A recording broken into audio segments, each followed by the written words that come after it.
안녕하세요. 김무일TV입니다.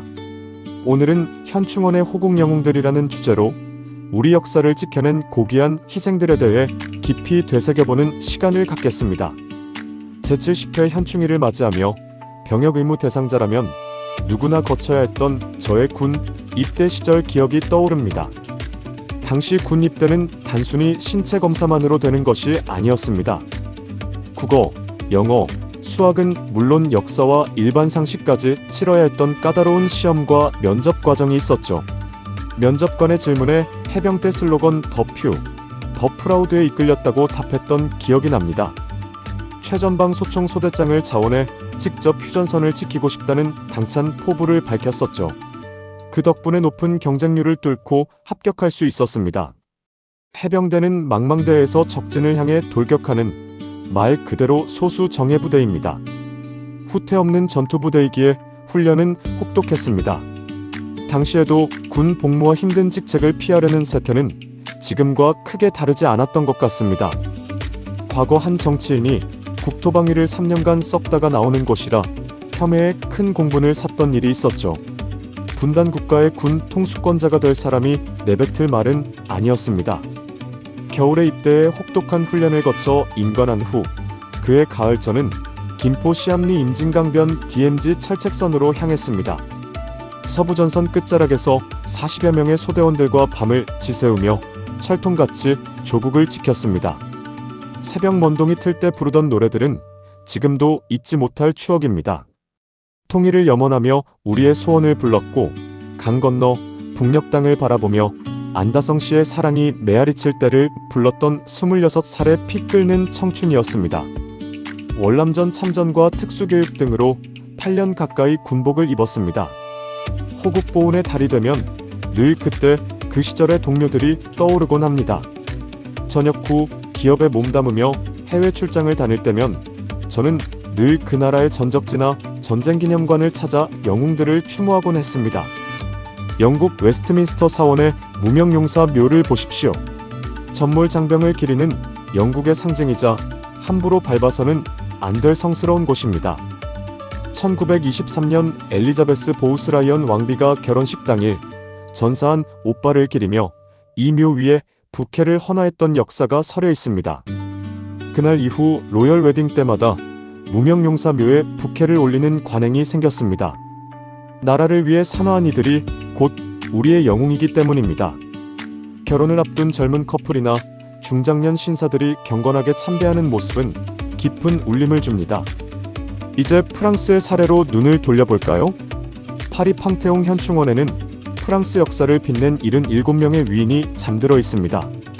문학, 예술, 인문학, 과학 등 다양한 분야의 거장들이 모여있죠.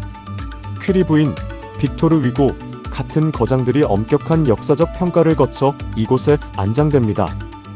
프랑스다운 명예 존중 방식입니다. 벽면의 안치 공간인 광중을 확보하고 업적이 새겨진 석판을 덮어 그들의 삶을 영원히 기억합니다. 프랑스와 올랑드 대통령 제임 시에는 20세 전후의 꽃다운 나이에 희생된 여성 레지스탕스 3명을 이곳으로 이장하기도 했습니다. 미국은 어떨까요? 연방의사당 로툰다 홀에서는 국경일마다 주요 인사들의 유해를 공개 안치하는 예우 행사를 엽니다. 지름 33m의 둥근 공간 아래 조지 워싱턴부터 케네디까지 전직 대통령 12명이 이곳을 거쳐갔습니다. 메가더 장군을 비롯한 군 수뇌부와 대법원 판사들까지 미국은 국가를 위해 헌신한 이들에게 최고의 예우를 표합니다. 최근에는 한국전쟁 참전 용사인 랠프 포켓 주니어 미 해병 예비역 중령을 위해 대통령급 예우 행사가 열리기도 했습니다. 여야가 하나가 되어 배웅했죠. 전쟁 영웅 앞에서는 진영 논리가 무의미합니다. 장진호 전투에서 부하들을 구하고 두 다리를 잃었던 그의 투호는 지금도 전설로 남아있습니다. 영하 40도의 혹한 속에서도 구조를 거부하고 부하들을 지휘했던 모습이야말로 미 해병대 더 퓨, 더 프라우드 정신의 진수였습니다. 경기도 동두천 캠프 KC에서는 롬바르도 필드 재헌정식이 열렸습니다. 숭고한 희생을 기리는 뜻깊은 자리였죠. 찰스 롬바르도 사단장이 참석해 가족들과 온기를 나눈 이 예식은 한미동맹의 가치를 다시 한번 확인시켜 주었습니다. 주인공인 토머스 롬바르도 대위는 1950년 9월 25일 경남 합천에서 전사한 육사 출신의 정예 장교였습니다. 안전한 작전 참모직을 마다하고 직접 최일선 전투를 자원했던 그였기에 그의 이름은 더욱 빛이 납니다. 스타즈 앤드 스트라이프스 보도에 따르면 투입된 지 불과 나흘 만에 전우들과 운명을 함께했다고 합니다. 안전한 보직을 거부하고 전사들과 운명을 함께한 그의 선택은 많은 이들에게 깊은 감명을 주었습니다. 그의 맏딸과 아들, 그리고 손주들까지 미국에서 찾아와 할아버지의 고귀한 희생정신을 기리는 모습이 정말 감동적이었습니다. 찰스 롬바르도 사단장의 참석은 그저 공식적인 자리가 아니라 가슴 깊은 개인적인 사연이 있었습니다. 놀랍게도 토머스 롬바르도 대위는 현역인 찰스 롬바르도 사단장의 큰할아버지였던 것입니다. 1962년 메가더 사령관이 롬바르도 필드 명령을 극찬하며 보낸 메시지는 지금도 그 가치를 증명합니다. 이번에는 어느 미군 소년병의 마지막 편지를 소개해드립니다. 1950년 9월 영산면의 유엔군 진지에 울려 퍼진 총성 속에서 기록된 이야기입니다. 영산면은 낙동강 전선의 요충지로 유엔군과 국군이 피로 지켜낸 곳입니다. 당시 18살이었던 웨이먼 슬레이튼 상병은 적의 포화 속에서 마지막 편지를 썼습니다. 죽음의 공포 속에서도 부모님을 향한 그리움과 전우들을 위한 기도를 남긴 그 편지는 가슴을 미어지게 합니다. 편지를 주머니에 품고 전사한 슬레이튼 상병의 유품은 동료들에 의해 고향인 엘라베마 부모님 댁으로 전해졌습니다. 그의 유해는 75년이 지나서야 DPAA의 노력으로 확인되어 지난 4월 그리운 고향 땅에 안장될 수 있었습니다. 하와이 국립묘지의 비석에는 이제 신원 확인됨이라는 표지가 붙게 되었죠. 워싱턴 추모의 벽에 새겨진 43,808명 중 한 명인 슬레이튼, 그 역시 18살의 어린 나이에 군에 입대했습니다.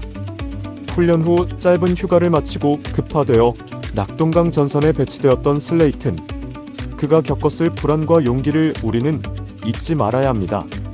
영산면 전투는 기습으로 인해 보병 상당수가 희생된 처참한 전투로 기록되어 있습니다.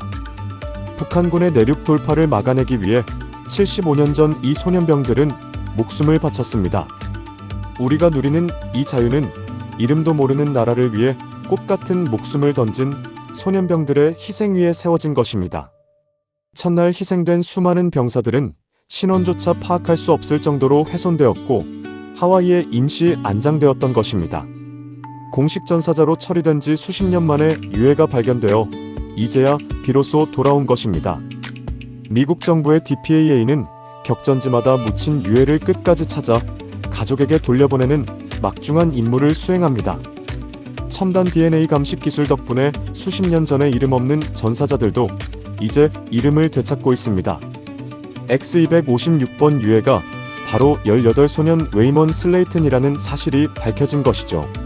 하지만 여전히 7,500여 명의 미군 전사자들은 신원을 확인하지 못한 채 돌아오지 못하고 있습니다. 오늘도 가족을 찾지 못한 채 구천을 떠도는 그들의 희생은 대한민국을 구하기 위한 고귀한 결단이었습니다. 참전 유엔군의 희생은 과연 무엇과 바꿀 수 있을까요? 미국은 우리에게 어떤 존재였을까요? 미군은 한국전쟁에서 17만 2천여 명이라는 엄청난 희생을 치렀습니다. 우리 국군 희생자의 27%에 달하는 미군이 피를 흘렸고 특히 장군들의 아들 142명이 참전해 35명이 희생되었다는 사실은 충격적입니다. 대통령의 아들부터 야전군 사령관의 아들까지 국가의 운명을 위해 그들은 자신의 가족을 전선으로 내보냈습니다. 아이젠하워 대통령의 아들 존 아이젠하워 중위도 한국전의 중대장으로 참전했습니다. 대통령의 아들이 알지도 못하는 나라에서 싸웠다는 것 상상할 수 있습니까? 워커 장군과 아들 샘워커 중위는 부자가 함께 헌신한 대표적인 참전 가족입니다. 워커 장군은 아들에게 훈장을 주러 가던 중 불의의 사고로 세상을 떠났습니다. 노르망디 상륙작전의 영웅이었던 그가 한국에 얼어붙은 길 위에서 생을 마감했다는 것은 정말 안타까운 일입니다. 사고를 낸 한국군 운전병을 급형에 처하려던 이승만 대통령을 만류한 짐 하우스먼 준장의 일화는 큰 울림을 줍니다. 하버드 대학 성당 벽면에는 한국전에서 희생된 수재들의 이름이 새겨져 있습니다. 미국은 각 도시의 수재와 희망을 한국의 자유를 위해 보냈고 그중 많은 이들은 돌아오지 못했습니다.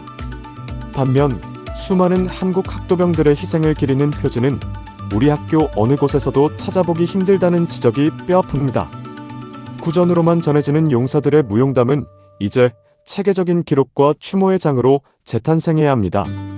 선진국들과 달리 한국은 전쟁 후 몸을 잃은 참전 용사들이 국방의 요직을 맡는 모습을 보기 힘들었다는 하우스먼 준장의 지적을 되새겨봐야 합니다. 아버지의 유지를 받든 세머커 중위는 장례 후 다시 부대로 복귀해 임무를 완수했습니다. 결국 1977년 미 육군대장으로 승진하며 아버지의 꿈을 이룬 자유의 불사신이 되었죠. 이런 용감한 장군의 아들들 이야기는 더 있습니다. 벤 플리트 장군의 아들 진이 벤 플리트 2세는 공군 조종사로 참전했다가 평안남도 순천 상공에서 전사했습니다. 어머니께 보낸 마지막 편지에서 전우들을 위해 기도해달라고 간곡히 부탁하던 그 따뜻한 마음이 눈물겹습니다. 최명신 장군의 회고록에서도 벤 플리트 장군의 고결한 면모가 드러납니다. 아들을 찾기 위한 수색을 중단하라며 군의 피해를 최소화하라고 지시하던 그의 단호한 모습에서 진정한 군인의 자세를 봅니다. 아들을 잃고도 담담했던 아버지의 표정에서 미국의 힘이 느껴졌다는 최명신 장군의 회고는 많은 생각을 하게 합니다. 이들 외에도 필드 해리스 장군의 아들, 알렌데라스 국장의 아들 등 수많은 지도층 자제들이 전선에서 피를 흘렸습니다. 클라크 사령관의 아들처럼 상위용사로 평생을 고통 속에 살아야 했던 영웅들도 많습니다. 한국전쟁에서 수여된 명예훈장이 136개나 된다는 사실은 이 전쟁의 치열함을 증명합니다. 에밀 카폰 신부는 탈출 기회를 버리고 병든 포로들을 위해 헌신했습니다. 끝까지 사제의 사명을 다하며 포로 수용소에서 순교한 그에게 명예훈장이 추서된 것은 당연한 예우일 것입니다. 웨스트포인트 졸업생 365명 중 무려 110명이 한국전에서 희생되었다는 사실을 우리는 잊어서는 안 됩니다. 세계를 가슴에 품었던 젊은이들이 한국의 자유를 위해 아낌없이 목숨을 바쳤습니다. 우리는 그들에게 한없는 고마움을 느껴야 합니다. 리즈웨이 장군은 노르망디 상륙작전의 영웅이자 워커 사령관의 후임으로 한국에 왔습니다. 그는 전선으로 떠날 때 늘 유언장을 작성하고 가족사진을 챙기던 참군인이었습니다. 리즈웨이의 첫 번째 명령은 지휘관용 지프차의 포장을 벗기라는 것이었습니다. 아니함은 곧 죽음이라는 그의 준엄한 가르침은 우리 군에도 시사하는 바가 큽니다. 워커, 리즈웨이, 벤 플리트 이 세 명의 명장은 절체절명의 위기에서 대한민국을 구한 진정한 영웅들입니다. 저는 6.25와 베트남전을 모두 겪으며 전쟁의 비극과 처참함을 몸소 체험했습니다. 유럽의 한적한 시골 마을에서 만나는 추모비들은 전쟁 영웅들을 대하는 그들의 태도를 보여줍니다. 꽃밭 속에 세워진 이름들을 보며 여행객조차 숙연해지는 그 풍경이 우리에게도 필요하지 않을까요? 미국에서 성조기를 정중히 전달하는 군 참모총장의 모습, 그것은 영웅을 길러내는 미국의 방식이었습니다. 우리 반만년 역사 속 외침의 현장에서 목숨을 걸고 나라를 지킨 사람들은 과연 누구였습니까? 정치인도 학자도 아닌 바로 군인들이었습니다. 대한민국이 언제쯤 참전 영웅을 제대로 섬기고 길러내는 세상이 올지 다시 한번 자문해봅니다. 지금까지 김무일TV였습니다.